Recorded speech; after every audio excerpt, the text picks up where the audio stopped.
आज जिस प्रकार सनातन की समझ समाज में बढ़ती चली जा रही है, उसी के साथ हिंदू धर्म के ज्योतिष शास्त्र की भी पॉपुलैरिटी बहुत ज्यादा बढ़ गई है।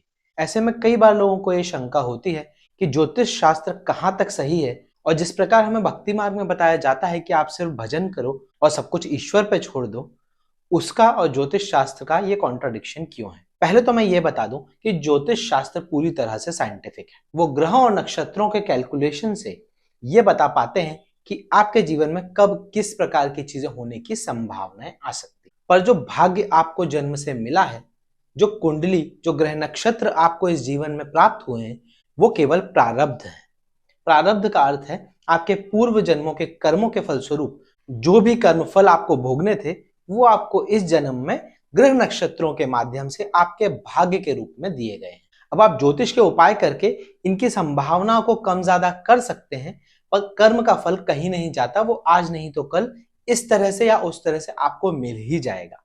हो सकता है कि आपने देखा हो कई लोग जो एक बहुत अच्छी जगह जन्म लेते हैं, बहुत अच्छे और संपन्न परिवार में जन्म लेते हैं, उनको कोई कष्ट नहीं भोगना पड़ता। वो कई सारे बुरे कर्म करते हैं, कई सारी बुरी आदतों के साथ जीवन जीते हैं और फिर भी अच्छा जीवन जीते चले जाते हैं। ऐसे में हमें ये लगता है कि उनके कर्मों का फल कहाँ जा रहा है, उन्हें वो क्यों नहीं भोगना पड़ रहा। उनको जो जीवन मिला है वो उनके प्रारब्ध में मिला है और वो उसके फल को भोग सकते हैं। पर अच्छे कर्मों के फल स्वरूप मिले हुए जीवन को भोगते हुए यदि व्यक्ति बुरे कर्म करता जा रहा है, तो उसका फल भी उसे आज नहीं तो कल, नहीं तो अगले जन्म में भोगना ही पड़ेगा। जैसे कि विजय माल्या ऐसा इंसान था जिसके पास ना धन की कमी थी, ना सक्सेस की, ना पॉपुलैरिटी की। उसके पास इतना पैसा था, पर उन सब सुख सुविधाओं के बावजूद उसने इतने बुरे कर्म किए कि आज हम जानते हैं कि वो आज किस तरह की मनोस्थिति में है और किस प्रकार से कष्टों को भोग रहा है। कष्ट केवल शारीरिक नहीं, मानसिक भी हो सकते हैं, जो कर्मों के फलस्वरूप जब आपको भोगने पड़ते हैं तो आप ही समझ सकते हो कि वो कितने तकलीफ दे हैं। वहीं कोई व्यक्ति ऐसा हो सकता है जो जन्मा तो एक अच्छे संपन्न परिवार में नहीं है, और उसने अपने कर्मों से अपने लिए एक अच्छा भाग्य बनाया, अपने परिवार के लिए एक अच्छा भाग्य बनाया और समाज के कल्याण के लिए बहुत सारी ऐसी चीजें की।